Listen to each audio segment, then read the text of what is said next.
Oke, assalamualaikum warahmatullahi wabarakatuh. Alhamdulillahirabbil alamin.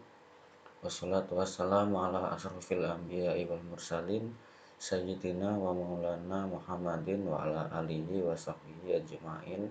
Amma ba'du. Alhamdulillahirabbil alamin. Kita berjumpa kembali meskipun masih dalam kondisi daring. Kita masih diberi kesempatan untuk mengikuti perkuliahan pada minggu ini, yaitu mata kuliah mata kuliah ekonomi makro Islam. Nah, ini adalah minggu kedua kita, yaitu kita akan membahas tentang sejarah kebijakan ekonomi makro Islam. Nah, eh, karena pada mata kuliah ini kita ada narasi tentang Islam, maka akan kita selipkan nilai-nilai Islam yang ada di ekonomi tentunya, dan kali ini kita akan membahas tentang sejarah kebijakan ekonomi makro Islam. Oke, kita mulai ya, insya Allah.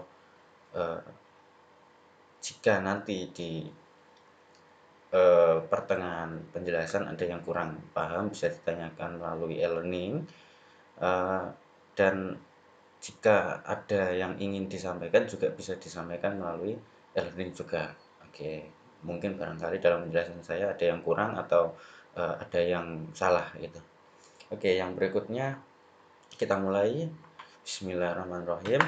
Eh, Apa yang akan kita diskusikan pada hari ini adalah ada dua. Yang pertama adalah kebijakan makro pada zaman Rasulullah SAW, dan yang kedua kebijakan makro pada masa Khalifah. Nah, Khalifah ini bisa sering kita sebut Khulafaur Rasyidin. Nah, nanti ada Umar bin Khattab, Abu Bakar, Utsman bin Affan, yang lain-lain. Pokoknya sahabat-sahabat Rasulullah. Jadi pembahasan kedua ini setelah Rasulullah SAW wafat. Jadi eh, kebijakan-kebijakan, terutama kebijakan ekonomi, dilimpahkan oleh para khalifah. Namun akan kita persingkat untuk pembahasan kedua ini karena pembahasannya terlalu banyak. Kita akan mengkhususkan pada kebijakan pada sahabat Rasulullah yang bernama Abu Bakar As-Siddiq. Oke, ini dua tema yang akan kita pelajari pada kali ini. Oke, apa tuh yang kenapa Rasulullah SAW itu menit apa me, istilahnya mengurus ekonomi.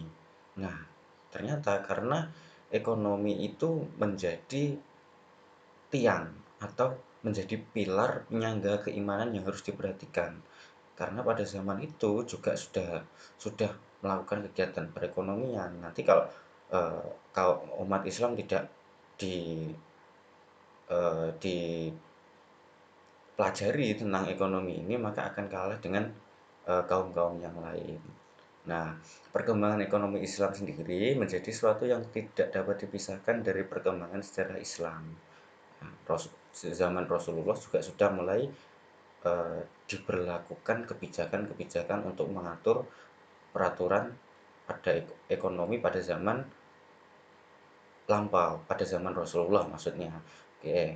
Rasulullah SAW mengeluarkan sejumlah kebijakan yang menyangkut berbagai hal berkaitan dengan masalah kemasyarakatan tentunya, karena Rasulullah itu diutus untuk membina para umat atau masyarakat selain masalah hukum, politik, dan juga perniagaan atau ekonomi.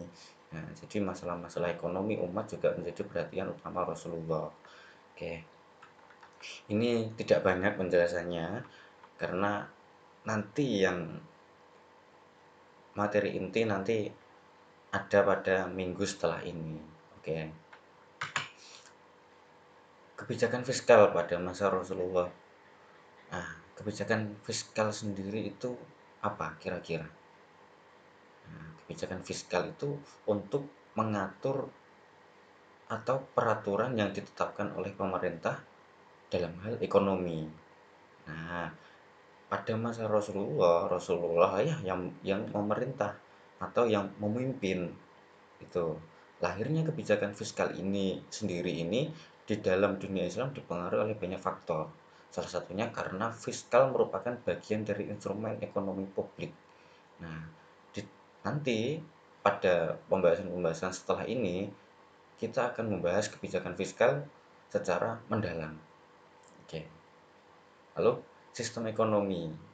Nah, sistem ekonomi yang ditetapkan Rasulullah pada zaman Rasulullah dulu itu yang pertama kekuasaan tertinggi adalah milik Allah Subhanahu wa taala. Jadi sistem ekonomi yang diterapkan Rasulullah ini semua berasal dari Al-Qur'an. Karena pada zaman dahulu mungkin belum permasalahan belum sekompleks sekarang permasalahan ekonominya mungkin ya. Maka hanya eh, hanya di hanya memiliki pegangan Al-Qur'an saja untuk mengurusi masalah ekonomi sudah tuntas. Nah, makanya kekuasaan tertinggi adalah milik Allah Subhanahu wa taala. Lalu yang kedua, manusia hanyalah khalifah di muka bumi. Nah, khalifahnya Allah di muka bumi. Oke. Lalu yang ketiga, semua yang dimiliki dan didapatkan manusia adalah atas rahmat Allah. Nah, semua yang dimiliki manusia ini adalah atas dasar kasih sayang Allah kepada manusianya. Oleh karena itu manusia kurang beruntung mempunyai hak atas sebagian kekayaan yang dimiliki saudaranya. Makanya eh, orang dulu itu atau zaman sekarang juga kalau orang Islam itu mengenal harta kita itu sebagian milik saudara kita atau milik orang lain. Makanya kita wajib mengeluarkan zakat, sedekah. Nah, itu ya. Terus yang keempat, kekayaan harus diputar dan tidak boleh ditimbun. Nah, bahkan sampai sampai zaman sekarang menimbun itu adalah perilaku yang jelek. Nah, kalau dulu pada zaman ini pada masa awal-awal pandemi itu nah, banyak masalah penimbunan masker. Nah, itu kan tidak boleh karena ini menyangkut kepentingan orang banyak. Menimbun beras juga tidak boleh karena ini beras adalah kebutuhan pokok. Lalu yang kelima, eksploitasi ekonomi dalam segala bentuknya termasuk riba harus dihilangkan. Nah, makanya di dalam Al-Qur'an itu potongan ayatnya adalah wa halallahu bai'a wa harramu riba. Nah, Allah itu menghalalkan jual beli atau niaga, tetapi mengharamkan riba. Nah, yang dimaksud riba itu apa? Yang dimaksud riba itu adalah misalnya misalnya Anda me meminjamkan uang kepada teman Anda senilai 100.000. Nah, atas perjanjian nanti seminggu lagi kalau kamu harus mengembalikan 105.000. Nah, 5.000 itu adalah nilai riba. Nah, itu harus dihilangkan, tidak boleh semacam itu. Makanya kalau orang Indonesia mengenalnya lintah darat. Nah, itu memakan saudaranya sendiri. Nah, seperti memakan daging saudaranya sendiri. Nah, itu nggak boleh, haram. Lalu yang keenam, menetapkan sistem warisan sebagai media redistribusi kekayaan yang dapat melegitimasi berbagai konflik individu. Nah, pada zaman Rasulullah, sistem warisan itu yang mengatur Rasulullah sendiri. Sebagai bentuk apa? Sebagai bentuk agar meminimalisir pertikaian atau eh, rusaknya kerukunan antar umat. Nah, jadi yang mengurus langsung Rasulullah. Kalau zaman sekarang mungkin ada pengadilan agama, gitu ya. Lalu yang ketujuh, menghilangkan jurang pemisah antara golongan miskin dan kaya.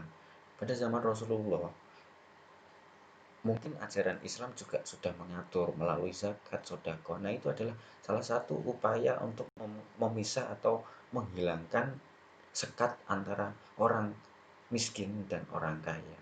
Nah, makanya harus semuanya merasakan bisa makan, semuanya bisa membeli kebutuhan. Nah, itu. Oke, yang berikutnya.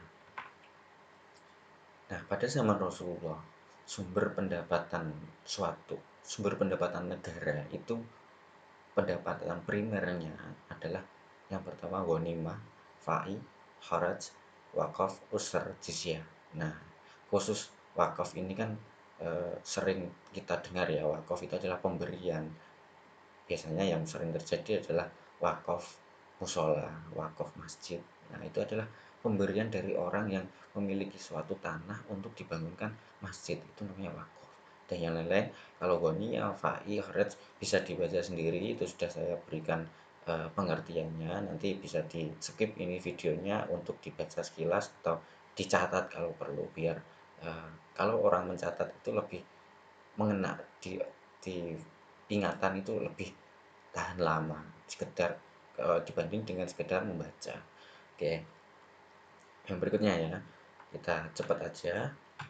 Lalu kebijakan ekonomi makro pada masa Khulafaur Rasyidin. Nah, seperti yang saya jelaskan di awal, kita mengerucutkan pada sahabat Nabi yang bernama Khalifah Abu Bakar As-Siddiq radhiyallahu anhu. Nah, ini beliau memerintah pada tahun 631 Masehi sampai 635 Masehi atau 11 sampai 13 Hijriah. Nah, apa langkah-langkah yang dilakukan Abu Bakar dalam menyempurnakan Islam dalam hal ini adalah ekonomi. Nah, yang pertama melakukan penegakan hukum terhadap pihak yang tidak mau membayar zakat. Nah, beliau kan Abu Bakar As-Siddiq ini terkenal tegas, sahabat Nabi yang paling tegas selain salah satu sahabat Nabi yang paling tegas selain Umar bin Khattab. Nah, beliau melakukan penegakan hukum terhadap pihak yang tidak mau membayar zakat. Nah, ini cukup jelas ya. Lalu yang kedua, Abu Bakar terkenal dengan keakuratan dan ketelitian dalam mengelola dan menghitung zakat. Nah, karena beliau ini adalah salah satu sahabat Nabi yang terkenal cerdas, memiliki sifat fatona, dengan keakuratan dan ketelitiannya ini dapat mengelola zakat dan menghitung zakat dengan tepat. Nah, beliau salah satu kelebihannya seperti itu. Lalu yang ketiga, mengembangkan Baitul Mal dan mengangkat penanggung jawab Baitul Mal. Apa yang disebut Baitul Mal? Nah, Baitul Mal adalah semacam koperasi itu atau lembaga keuangan. Nah, pada masa Khulafaur Rasyidin Abu Bakar As-Siddiq ini sudah dibentuk yang namanya Baitul Mal atau yang kita sebut biasa sekarang eh, koperasi. Tapi sekarang juga banyak koperasi yang menamakan dirinya Baitul Mal.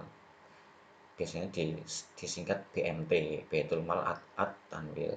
Lalu yang keempat, menerapkan konsep balance budget policy pada Baitul Mal. Apa yang disebut konsep balance budget policy itu? Adalah aturan untuk menyeimbangkan pengeluaran pada Baitul Mal. Nah, pengeluaran-pengeluaran yang dilakukan oleh Baitul Mal itu diseimbangkan. Kalau pada zaman sekarang kita mengenal ilmu tentang akuntansi. Nah, akuntansi itu adalah salah satu tujuan dalam mempelajari akuntansi adalah menyeimbangkan pengeluaran. Oke, terus yang terakhir, secara individu Abu Bakar adalah seorang praktisi akad-akad perdagangan. Nah, beliau ternyata sudah memiliki dasar atau dasar kemampuan di bidang akad perdagangan. Nah, ini akad perdagangan ini ternyata beliau sudah memiliki kekuatan itu atau memiliki kelebihan. Nah, gitu. Oke, oke, itu mungkin dari saya, kurang lebihnya mohon maaf jika ada penyampaian dan tutur kata saya yang kurang tepat, mohon dimaafkan. Jika ada yang kurang difahami, silahkan ditanyakan. Dan apabila ada yang ingin memberikan pendapatnya silahkan eh, di kolom diskusi yang ada di e-learning sudah saya sediakan. Oke, akhirul kalam, wallahul muwaffiq ila aqwamit thoriq. Wassalamualaikum warahmatullahi wabarakatuh.